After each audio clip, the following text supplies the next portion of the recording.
തൃശൂർ ചാലക്കുടിയിൽ beauty parlour ഉടമ ഷീല സണ്ണിയെ വ്യാജ ലഹരി കേസിൽ കുടുക്കിയതിലെ മുഖ്യ ആസൂത്രക ലിവിയ ജോസ് പോലീസിന്റെ കസ്റ്റഡിയിൽ.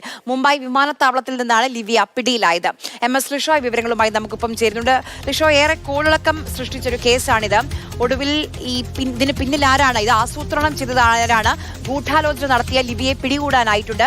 കുറെ നാളുകൾക്ക് ശേഷമാണ് എങ്ങനെ എവിടെ എപ്പോഴാണ് പിടിയിലായത്? മുംബൈയിൽ വെച്ചാണ് ഈ പ്രതി പിടിയിലായിരിക്കുന്നത്. ഈ ബ്യൂട്ടി പാർലർ ഉടമ ഷീല സണ്ണിയെ വ്യാജ ലഹരി കേസിൽ കുടുക്കിയ മുഖ്യ ആസൂത്രകയാണ് ലിവിയ ജോസ്.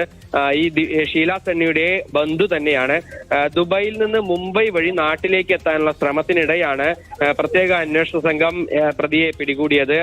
അതേസമയം ഇതിൽ മറ്റൊരു മുഖ്യപ്രതി നാരായണദാസ്, ഈ ലിവിയയ്ക്ക് സഹായങ്ങൾ ചെയ്തു കൊടുത്ത നാരായണദാസ് ഇതിനോടകം തന്നെ പോലീസ് അറസ്റ്റ് ചെയ്ത് ഇപ്പോൾ റിമാൻഡിലാണ്. 2023 മാർച്ച് 27-നാണ് ഷീല സണ്ണിയുടെ സ്കൂട്ടറിൽ നിന്നും ബാഗിൽ നിന്നും LSD സ്റ്റാമ്പുകൾ എന്ന് പറയുന്ന വസ്തു പിടികൂടിയത്. 72 ദിവസം ജയിലിൽ കഴിയുകയും പിന്നീട് ഇത് രാസപരിശോധനയിൽ ഇത് വ്യാജ ലഹരി വസ്തുവാണെന്ന് വ്യക്തമാവുകയും ചെയ്തു.